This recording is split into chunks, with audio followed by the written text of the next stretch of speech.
Okay, great question. Let me read you the question first. I was going to ask you what your take was on Michael Jordan taking over the ownership of the Charlotte Bobcats. Basically, the team was previously owned by BET founder Bob Johnson, but he and others with a minority stake wanted out due to the team's lack of success. Main questions regarding this are: number one, do professional sports teams owned by black men or women qualify as legitimate black businesses that the African American community should make a extra effort to support? Yeah, I would say so. I wouldn't see why not. You know, they own something, or they own a part of it, and so they have some say on how things are done. So it is, to me, somewhat of a black-owned business. You know, a lot of businesses, they have a business partner as well, right? So to me, yeah, Jordan may have other business partners, but his input will definitely go in. And he's one of the head honchos. There may be more than one head honcho, but he's one of them. So to me, it definitely qualifies. It definitely qualifies as a black-owned business. He has the power to hire people. If he wants to go out and say, I want this position to be black, right, and he has pull, to me, he's legit. The fact that he can go hire other black people, he is legit to me.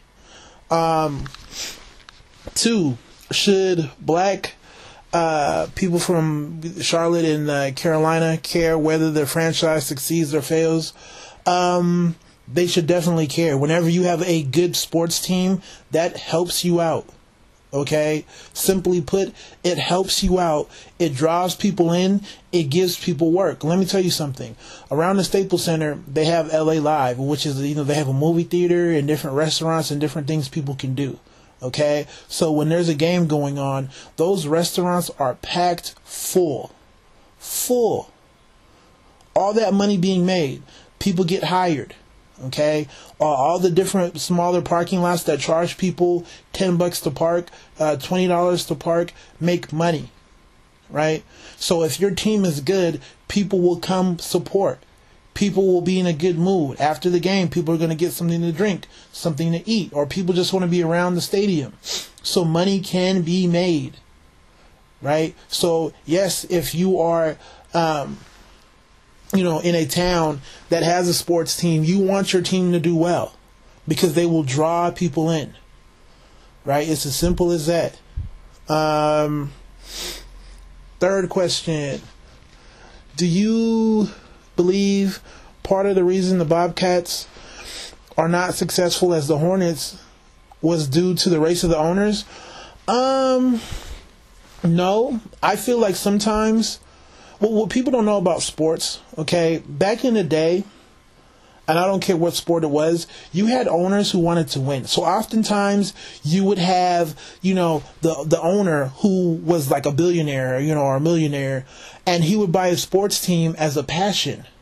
Okay, it was a side thing to do. It was just like how when men become successful and they buy that, old car that they fix up, that vintage car, you had guys who were like, I have my money, let me own a team, right? So it was a hobby, but they wanted their team to be competitive. Even somebody like Mark Cuban, who owns the Dallas Mavericks, dude is rich, okay? So his team, the Dallas Mavericks, is a hobby, but he's very competitive with it, right? And it's a white guy. So to me, it's not necessarily about race. It depends on why you want the team.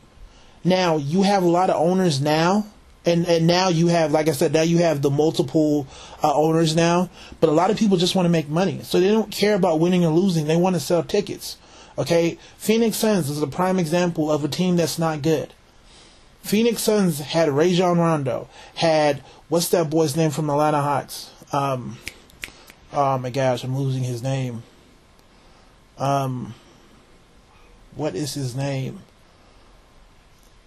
Anyways, the dude that plays for the Atlanta Hawks, Joe Johnson. What am I doing? Joe Johnson. They had him at one point.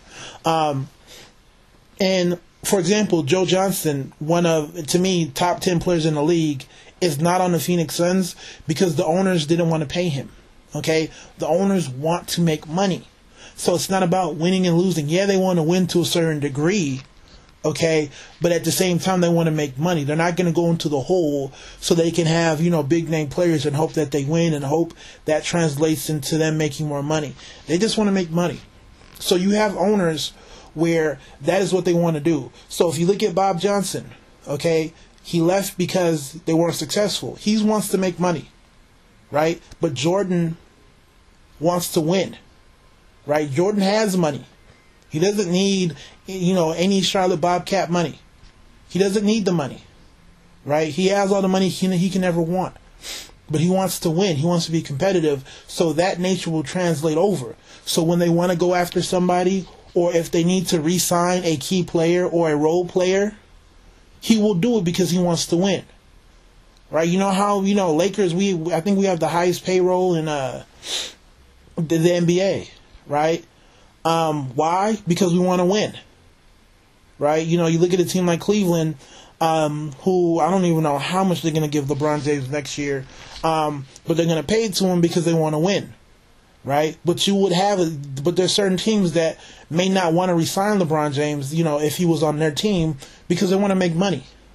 Right? So them re-signing him may cause them to go into the red. And the owners will be upset because they want to make money. To them, this is nothing more than an opportunity to make money. Right? So, and like I said before, it has nothing to do with the race of the owners, but it just has to do with their goals. Do they want to win? Right? Are they competitive, or do they just want to make money? Now, your fourth question, can MJ turn things around? If he's patient, yeah. Right? If he's too forward, if he's too aggressive and he doesn't let people grow, then it won't work.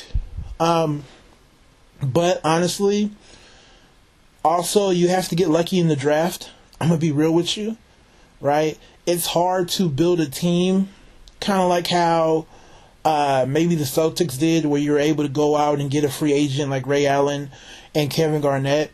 It's very hard. And even then, they drafted Paul Pierce. So for a lot of good teams, they got good because they got the luck of the draft, or they got a sleeper. Like the Lakers, when we got Kobe. Kobe was, the 17th pick or something? And we traded a aging Vlade Divac to get Kobe Bryant. Right? So half the time, you just have to cross your fingers and hope you get somebody good. I mean, you look at Portland, for example. If they had Kevin Durant right now, who knows how good they would be. But they got Greg Oden. That's just the luck of the draft. Sometimes you have to be lucky. So you have to be lucky enough to get the star player, right? But here's where Jordan can be good if he understands how to get role players around him to be good, because your role players are just as important as your star players sometimes. Your Robert Ory's, your Derek Fishers, those sort of guys, right? So, your Rajon Rondos, your role player guys have to be solid. And that, my friend, is more so about your GM and your owners knowing who to pick up and who to pay, because your role players you have to pay. A good role player will cost you anywhere from $5 to $10 million. And for teams who want to be cheap, this is what separates good teams and bad teams. The good teams know you have to pay your role players. You just can't surround your team with garbage. Right? And, luckily, with Jordan being as competitive, he'll get that. So this is where I think he can turn things around. But he has to get lucky with the draft. And even then, he has to give his players time to grow. Right? And you have to take the pressure. You look at Kevin Durant. For example, he's doing well because he doesn't have pressure. So he's growing naturally. No one has a lot of expectations on him, but they want him to do well. And that is part of a good owner or a good ownership team that allows a good player to grow into what he needs to be. Even with LeBron James, right?